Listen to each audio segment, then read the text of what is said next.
ادخلوها بسلام آمنین، ادخلوها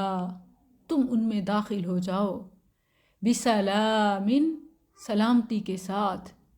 آمنین بے خوف و خطر، اس میں سلامتی کے ساتھ بے خوف ہو کر داخل ہو جاؤ۔ ادخلوها میں ہا کا اشارہ گزشتہ آیت میں جنات کی طرف ہے،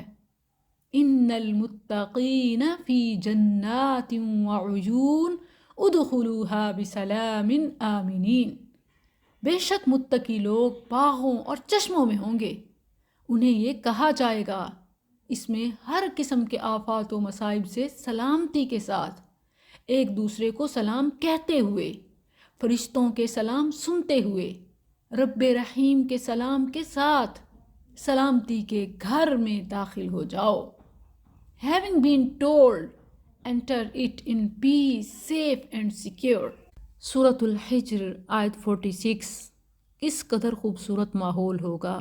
جنتی آپس میں ایک دوسرے کے لیے نیک جذبات اور سلام میں پہل کرتے نظر آئیں گے، جیسے سورہ یونس کی آیت 10 میں ہے، دعواہم فیہا سبحانک اللہم وتحیتہم فیہا سلام، ایک دوسرے کے لیے ان کی دعا بھی سلام ہوگی اور ماحول بھی سارا سلامتی والا، ہر طرف سے سنائی دینے والی آواز بھی یہی سلامتی کا کلمہ ہوگا۔ چنانچہ سورہ الواقعہ آیت 25 اور 26 میں ہے، لا يسمعون فیہا لغوا ولا تأثیما الا قیلا سلاما سلاما۔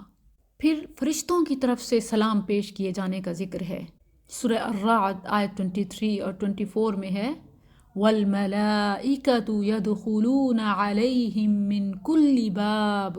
سلام علیکم بما صبرتم فنعم عقب الدار، اور فرشتے ہر دروازے سے ان پر داخل ہوں گے، کہیں گے سلام ہو تم پر، اس کے بدلے میں جو تم نے صبر کیا سو اچھا ہے اس گھر کا انجام۔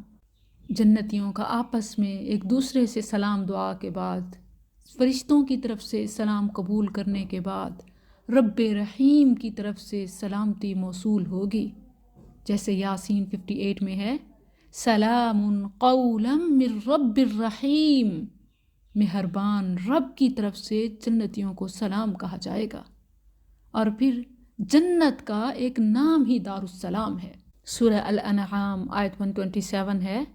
لہم دار السلام عند ربہم، انہی کے لیے ان کے رب کے ہاں سلامتی کا گھر ہے۔ یہ ہے وہ اسکیم جس پر ہم سب کو انویسٹمنٹ کرنی چاہیے،